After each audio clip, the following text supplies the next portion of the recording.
இந்த data settle என்ன ஷேப்ன்றதை பார்க்கலாம். ஸோ மொத்தமாக 5000 ரோஸ் இருக்குது, 11 காலம்ஸ் இருக்குது. For example 1 2 3 4 5 6 7 8 9 10 11. ஸோ 11 காலம்ஸ் இருக்குது, 50,000 ரோஸ் இருக்குது. ஓகேங்களா.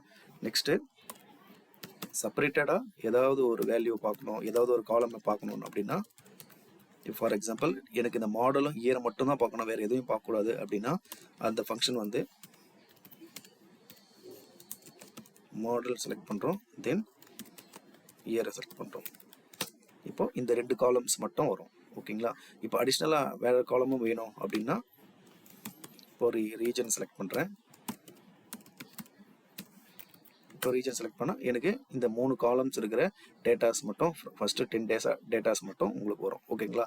ஸோ இதுதான் வந்து ஃபில்டர் பண்ணுறது. எப்படி ஃபில்டர் பண்ணோம், டேட்டாவை எப்படி ஃபில்டர் பண்ணோம் அப்படின்றத பார்க்கறதுக்காக இந்த ஃபங்க்ஷன் யூஸ் பண்ணலாம். ஓகேங்களா. நெக்ஸ்ட்டு என்ன பண்ணுறோம், இப்போ அதுக்கு பதிலாக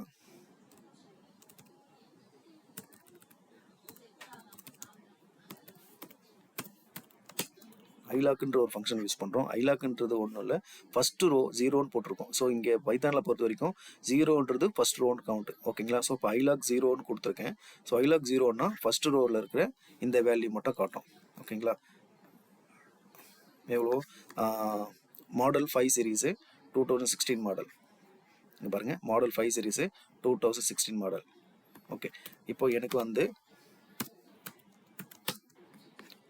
என்ன போட்டிருக்கேன்னா 0 to 5. ஸோ எனக்கு ஃபஸ்ட்டு 5 ரோஸ் கொடு அப்படின்ற கொடுத்துருக்கேன். நீங்கள் டைப் ஹெட் அடித்தாலும் 5 ரோஸ் வரும், இந்த மாதிரி 0 5 கொடுத்தாலும் இந்த ரோ. ஸோ ஃபஸ்ட்டு 5 ரோஸும் வந்துடும். ஓகேங்களா. இதுதான் வந்து பேசிக்ஸ்.